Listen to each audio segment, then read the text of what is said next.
Hello నమస్తే, welcome to నవచైతన్యం news. నేను మీ Suresh. Morning న్యూస్లో పలు దినపత్రికల్లో వచ్చిన ప్రధాన వార్తలు అయితే మనం చూద్దాం. ఏ పేపర్లు ఏ వార్తలు హైలైట్ చేశారు ఏంటి అనేది ఆ వీడియోలోకి వెళ్ళబోయే ముందు మన ఛానల్ ఎవరైనా ఇంకా సబ్స్క్రైబ్ చేయకపోతే సబ్స్క్రైబ్ చేయండి. మన వార్తలు మీకు నోటిఫికేషన్గా రావడానికి బెల్ ఐకాన్ అయితే ప్రెస్ చేయండి. నిన్న ఇరాన్ అలాగే ఇజ్రాయెల్, అమెరికా, పాకిస్తాన్లో శాంతి చర్చలు అయితే జరిపాయి. ఈ విఫలమైనవి. మళ్ళీ యుద్ధం కొనసాగుతూనే ఉంది. రోజుల తరబడి 40 రోజుల పైనుంచి కూడా ఈ యుద్ధం అనేది జరుగుతుంది. ఎక్కడ కూడా ఎవరు తగ్గట్లేదు. ఎవరి డిమాండ్స్ వారీగానే ఉన్నాయి.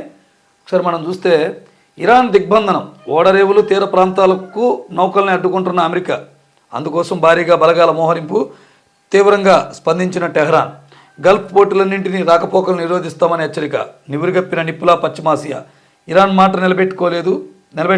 ఆ దేశ నౌకలను నిలిపివేయండి అంటూ పేల్చేయండి అంటూ ట్రంప్ ఆదేశం చేశారు. పెరుగుతున్న చమురు ధరలు, మరి యుద్ధం జరిగితే ఖచ్చితంగా ఎఫెక్ట్ మన మీద పడుద్ది. అందులో ఇప్పుడు ఈ చమురు కోసమే యుద్ధం అంతా జరుగుతుంది. సో సరే మనం చూస్తే అమెరికా అధ్యక్షుడు ట్రంప్ అన్నంత పని చేశారు. ఇరాన్ ఓడరేవులు, తీర ప్రాంతాలను తమ నౌకాదళంతో దిగ్బంధించారు. ఆ దేశానికి నౌకల రాకపోకలను అడ్డుకునే ప్రక్రియను సోమవారం మొదలుపెట్టారు. దీంతో 15 రోజుల కాల్పుల విరమణ ఒప్పందం భవితవ్యంపై నీలి నీడలు కమ్ముకున్నాయి. నిన్న మొన్న జరిగింది కదా 10 రోజుల పాటు కాల్పుల విరమణ ఉంటుందని. కానీ ఈ ఒప్పందం విఫలం అవడంతో ఈ శాంతి చర్చలు మళ్ళీ మొదటికి వచ్చింది. ఏదైనా బలమైనటువంటి అమెరికా బలహీనమైన అంటే ఎక్కువ సైన్యం ఉంది కదా అమెరికా, మాకు తిరుగులేదు అనే ఒక దుహంకారంతోనే ఈ యుద్ధానికి తెగబడుతోంది. దీంతో 15 రోజుల పాటు కాల్పుల ఒప్పందం భవితంపై నీలి నీడలు కమ్ముకున్నాయి. అంతర్జాతీయ విపణిలో ఇప్పటికే బొగ్గమంటున్న చమురు ధరలు మరింత పెరిగే ముప్పు పెరిగింది. అమెరికా చర్యపై తీవ్ర ఆగ్రహంతో రగిలిపోతున్న ఇరాన్ ధీటుగా బదిలిచ్చేందుకు సిద్ధమవుతుంది. తమ రేవుల దిగ్బంధానికి ప్రతిగా పర్షియన్ గల్ఫ్ ఆఫ్ ఒమన్ల చుట్టూ ఉన్న పోర్టులన్నింటికి రాకపోకలను అడ్డుకుంటామని అది హెచ్చరించింది. పశ్చిమాసియాలో ఏ ఓడరేవు సురక్షితం కాదంటూ తీవ్ర వ్యాఖ్య చేసింది. మరోవైపు పాకిస్తాన్లో శాంతి చర్చలు విఫలమైన నేపథ్యంలో ఇరాన్పై మళ్లీ దాడులు చేసేందుకు అమెరికా, ఇజ్రాయెల్ సిద్ధమవుతున్నట్లు వార్తలు వస్తున్నాయి. ఈ పరిణామాల నేపథ్యంలో పశ్చిమాసియా నివురుగప్పిన నిప్పులా తయారైంది. చూడండి, ట్రంప్ ఒక మెట్టు దిగితే అది అయిపోద్ది. ఆ దేశాన్ని వాళ్ళ గుప్పెట్లో తెచ్చుకోవాలి, అక్కడంతా ఆయన శాసించాలని ఒక ఇదితో అంతా జరుగుతూ ఉంది ఇది. అలాగే గ్రామీణ పేదలకు 5K భోజనం రేపటి నుంచి అందుబాటులోకి 62 అన్నా క్యాంటీన్లు అంట ధరణికోటలో ప్రారంభించనున్న ముఖ్యమంత్రి చంద్రబాబు నాయుడు.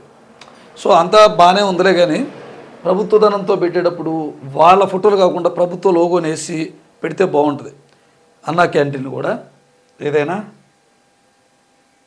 ఇక తెలుగు రాష్ట్రాల్లో అత్యధిక ద్రవ్యోల్బణం, దేశంలోని తొలి క్వాంటం టెస్ట్ బీడ్ల ప్రారంభోత్సవం నేడంట. ఇక ప్రభుత్వాసుపత్రుల్లో నొప్పులేని ప్రసవాలు, ప్రయోగాత్మకంగా యాంటీనాక్స్ గ్యాస్ సేవలు అమలుకు సన్నాహాలు చేస్తున్నారంట. ఇక ఆపరేషన్స్ ఏవి లేకుండా ఫ్రీ డెలివరీ అవ్వడానికి ఏర్పాట్లు చేస్తున్నారు. ఇక నిన్న మన రాష్ట్రపతి ద్రౌపది ముర్ముని మన మంత్రి నారా లోకేష్ కలిశారు. ఒకసారి మనం చూస్తే పోరాడి సాధించుకున్నది ఎప్పటికీ గుర్తుండిపోతుంది. దార్శనిక నాయకుడు చంద్రబాబు అద్భుతంగా అభివృద్ధి చేస్తారు. అమరావతికి చట్టబద్ధతపై రాష్ట్రపతి ద్రౌపది ముర్ము వ్యాఖ్య. చట్టబద్ధత కల్పించినందుకు ధన్యవాదాలు తెలిపిన మంత్రి లోకేష్. ఇటీవల మన రాష్ట్రం రాజధాని అమరావతిగా చట్టబద్ధత పొందింది కదా, దానికి గవర్నర్ ఆమోద ముద్ర సంతకం కూడా లభించింది. సో చట్టబద్ధత అయింది. ఈ సందర్భంగా లోకేష్ రాష్ట్రపతిని కలిసి కృతజ్ఞతలు తెలిపారు. ఈ సందర్భంగా మాట్లాడినమాట. పోరాడి సాధించుకున్నది ఎప్పుడు గుర్తుండిపోతుంది అది. అయితే పోరాడి కనుక ప్రత్యేక హోదాన్ని సాధించినట్టే ఎప్పటికీ కాదు, చరిత్ర ఎప్పటికీ గుర్తుండేది, కొత్త రికార్డులు సృష్టించేది, కొత్త చరిత్ర సృష్టించేవాళ్ళు. కేవలం ఒక రాజధాని పేరు గురించే వాళ్ళు చెప్తున్నారు. కడప హజ్ హౌస్ను నిర్వీర్యం చేసింది జగనే. ఎవరంటున్నారు ఈ మాట? ప్రభుత్వ సలహాదారు ఎంఏ షరీఫ్ అంటున్నారు. ఉర్దూ విశ్వవిద్యాలయాలని మధ్యలో ఆపి విద్యార్థుల భవిష్యత్తుతో ఆడుకున్నది ఆయనే. హజ్ కమిటీ ఖాతాలోని 23 కోట్ల పొదుపు సొమ్మును వాడుకున్నారు అంటూ ఆరోపణలు చేశారు. అలాగే ఈ శతాబ్దపు అతిపెద్ద నిర్ణయాల్లో మహిళా రిజర్వేషన్ చట్టం అనేది ఒకటంట దశాబ్దపు నిరీక్షణకు 16, 17, 18 తేదీల్లో తెరపడనున్నాడంట. వెంటనే అమలు పరచాలని ప్రతిపక్షాలు డిమాండ్ చేశాయి. వారి అభిప్రాయాలను స్వీకరించి మేధోమథనం చేశాం. సరికొత్త చరిత్రకు పార్లమెంటు సిద్ధం. నారీశక్తి వందన్ సమ్మేళనంలో ప్రధాని నరేంద్ర మోదీ వ్యాఖ్యలు. ఇప్పుడు దేశవ్యాప్తంగా పార్లమెంటులు స్థానాలు పెరిగాయి, అలాగే శాసనసభ స్థానాలు కూడా పెరుగుతున్నాయి. నియోజకవర్గాల పునర్విభజన కూడా జరుగుతుంది. సో దాంట్లో 30% మహిళలకి కేటాయించాలి అన్నది మోదీ ప్రతిపాదించారు. 33% రిజర్వేషన్లు అమలు చేయాలన్నది. అలాగే ఇది ప్రతిపక్షాలు కూడా ఇదే కోరికను గట్టిగా వినిపిస్తున్నాయి కాబట్టి త్వరలోనే అయిపోతుందని చెప్పి చెప్తున్నారు. చూద్దాం ఎలా ఉంటుందో. ఇక పరిశ్రమల అనుమతుల్లో క్లిష్టతను తగ్గించాలి. 800కు పైగా ఉన్న నిబంధనల్ని 100 లోపునకు తేవాలి. సీఎం చంద్రబాబు కేంద్ర ఉక్కు శాఖ కార్యదర్శి సందీప్ పౌండ్రికా బృందంతో ఆయన భేటీ అయ్యారు. ఈ సందర్భంగా పరిశ్రమలు ఏర్పాటు చేయాలంటే చాలా నిబంధనలు ఉన్నాయి, 100కు పైగా ఉన్నాయి. అన్నీ కుదించేసేసి 800కు పైగా ఉన్న నిబంధనల్ని 100 లోపలికి తీసుకొస్తే మనకి ఇంకా పర్మిషన్లు ఇవ్వడానికి బాగుంటుందని చెప్పి చెప్తున్నారు.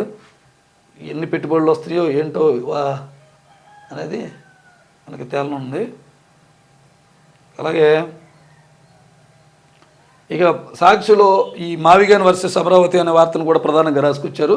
మావిగన్ versus Amaravati, warriors versus graphics. చూడండి, ఈ వారియర్ వర్సెస్ గ్రాఫిక్స్ అని ఎందుకు అంటున్నారంటే గతంలో 2014లో చంద్రబాబు నాయుడు గారు రాజధాని ఏ విధంగా ఉండబోతుందని ఒక 3Dలో గ్రాఫిక్స్ని డిజైన్ చేశారు. వాళ్ళు ఆ గ్రాఫిక్స్ని చూపించడం జరిపింది, కానీ 5 సంవత్సరాలు పరిపాలన చేయలేదు. దాని మీద చాలా ట్రోల్స్ కూడా వచ్చినాయి. సో ఇప్పుడు దాన్ని వీళ్ళు టార్గెట్ చేసి గతంలో చేసినట్టు చేస్తారని ఎత్తి చూపుతూ వీళ్ళు కొన్ని అంశాలని వీళ్ళు రాసుకొచ్చారు. ఆచరణీయమైన మావిగన్ వైపే ప్రజాభిప్రాయం. అమరావతి ముసుగులో దోపిడీకి నిలదీసిన వైఎస్ జగన్ సమాధానాలు చెప్పలేక కూటమి ప్రభుత్వం బెంబేలు. అంటే ఈ పాయింట్ కరెక్ట్ అవ్వచ్చు. ఇప్పుడు వీళ్ళు రాసుకొచ్చిన ప్రజల్లో మావిగన్ వైపే అభిప్రాయం అంటే ఎలా ఉందంటే, ఆలు లేదు చూలు లేదు కొడుకు పేరు సోమలింగం అని ఈ చాత్రమటికి దానికి బాగా వర్తిస్తుంది. ఎందుకంటే ఇక్కడ అధికారంలో ఉంది తెలుగుదేశం పార్టీ, అమరావతి రాజధాని అధికారులు ఫిక్స్ అయిపోయింది. ఇప్పుడు మావిగన్ వైపు ప్రజలు ఎందుకు మొగ్గు చూపుతారు? ప్రజలకు కావాల్సింది రాజధాని. అది 14లో నిరూపితమైంది, 19లో నిరూపితమైంది, 24లో కూడా నిరూపితమైంది. ఏది అవసరం ప్రజలు ఏది కోరుకుంటున్నారు అనేది తమ ఓటు హక్కు ద్వారా. సో ఇప్పుడు మావిగన్ అనేది ప్రజల్లో చర్చ జరుగుతుంది, కాదంటలేదు. మావిగన్నే ఇష్టపడుతున్నారు అన్నది అబద్ధం. సరే చూద్దాం. అమరావతి ముసుగులో దోపిడీని నిలదీసిన వైఎస్ జగన్, ఇది నిజం. సమాధానాలు చెప్పలేక కూటమి ప్రభుత్వం బెంబేలు, ఇది ముమ్మాటికి వాస్తవం. బెడిసి కొడుతున్న చంద్రబాబు పన్నాగం. అటకెక్కిన సూపర్ 6, సూపర్ 7 హామీలు.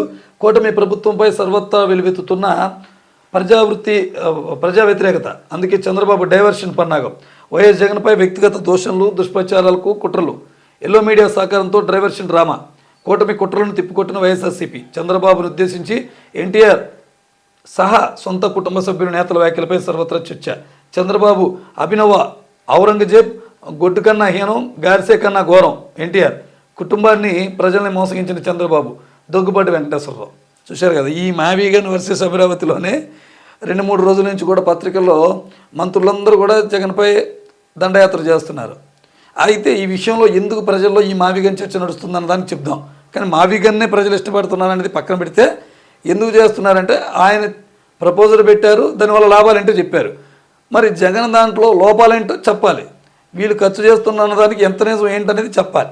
అది పక్కన పెట్టి వైఎస్ఆర్ చంపింది జగనే, వాళ్ళ బాబాయిని చంపింది జగనే, ఇవన్నీ కూడా తన సింపతిగా మార్చుకుంటాడు. ఇలా అనవసరమైన వ్యాఖ్యలు చేసి కూటమి పెద్దలు, కూటమి ప్రభుత్వం జనాల్లో పలచనబడుతుంది. ఆయన చెప్పిన దాన్ని ఏంటి, వాట్ ఈజ్ వాట్, 2 లక్షల కోట్లు ఖర్చు అవుద్ది రోడ్లకి నీళ్ళకి అన్నారు, భవనాలకి. అది ఎందుకు అవుతుంది, అంత ఖర్చు ఎందుకు ఎంతే అవుతుంది అని మీరు ఎందుకు చెప్పలేకపోతున్నారు? ప్రజల్లో ఇదే. ఆయన స్పష్టంగా కోట్లలో లెక్క చెప్పుకొచ్చి మళ్ళీ ఆదాయం ఎలా చేయాలో కూడా చెప్పాడు. కానీ వీళ్ళు అలా కాకుండా మ్యాటర్ని పక్కన పెట్టేసి వేరే వైపు దండయాత్ర చేస్తున్నారు. ఇక మావిగంతో కలవరం. ప్రజల్లో విస్తృతంగా చర్చ వల్లే చంద్రబాబు అనుకో దుష్ప్రచారం. అందుకే బెంబెలెత్తిపోతూ మంత్రులు, ఎమ్మెల్యేల ద్వారా తిట్ల దండకం. మాజీ మంత్రి వైఎస్ఆర్సీపీ నేత పేర్ని నాని మండిపాటు.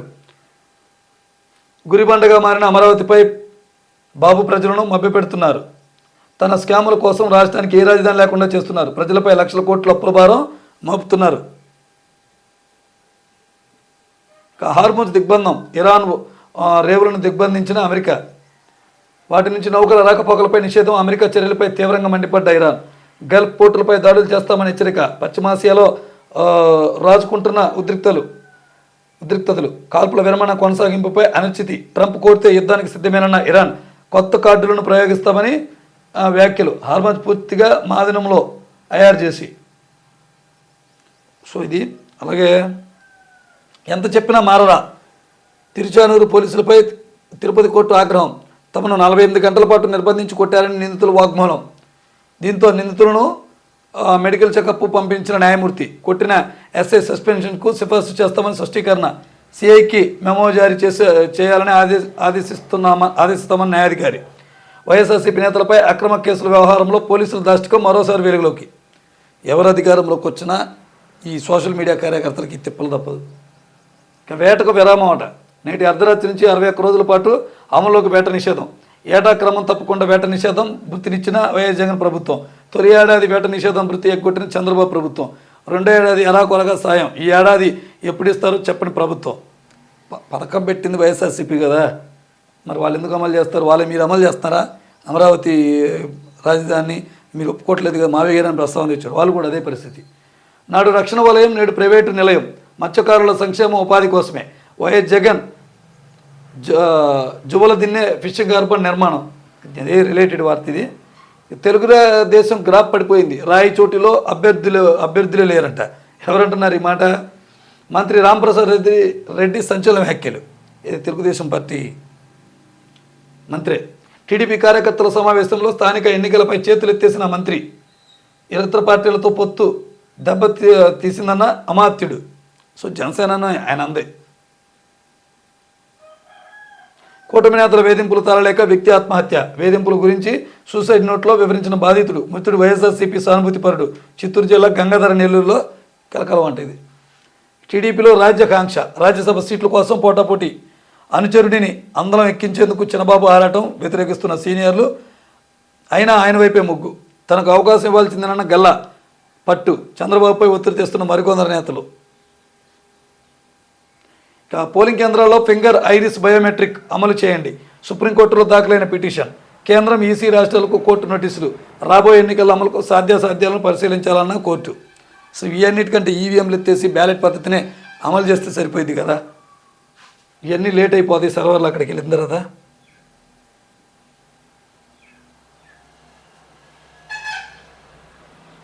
అలాగే ప్రజాశక్తి చూద్దాం. ప్రజాశక్తిలో కూడా ఈ యుద్ధం గురించి వార్త ఉంది. దిగ్బంధనం మొదలైంది. నౌకలను అడ్డుకుంటున్న అమెరికా బలగాలు. ఇది చట్టవిరుద్ధం అంటున్న ఇరాన్. ఇటువైపు వస్తే నాశనమే అంటున్న ట్రంప్. సంయమానం అవసరమని మధ్యలో చైనా చెప్పుకొస్తుంది. అలాగే బగ్గుమన్న కార్మిక లోకం. వేతనాల పెంపు కోసం ఉత్తరప్రదేశ్లో రోడ్డెక్కిన వేలాది మంది. పోలీసుల జోక్యంతో తీవ్ర ఉద్రిక్తత. రహదారుల దిగ్బంధనం, లాఠీచార్జీ, వాహనాల దగ్ధం.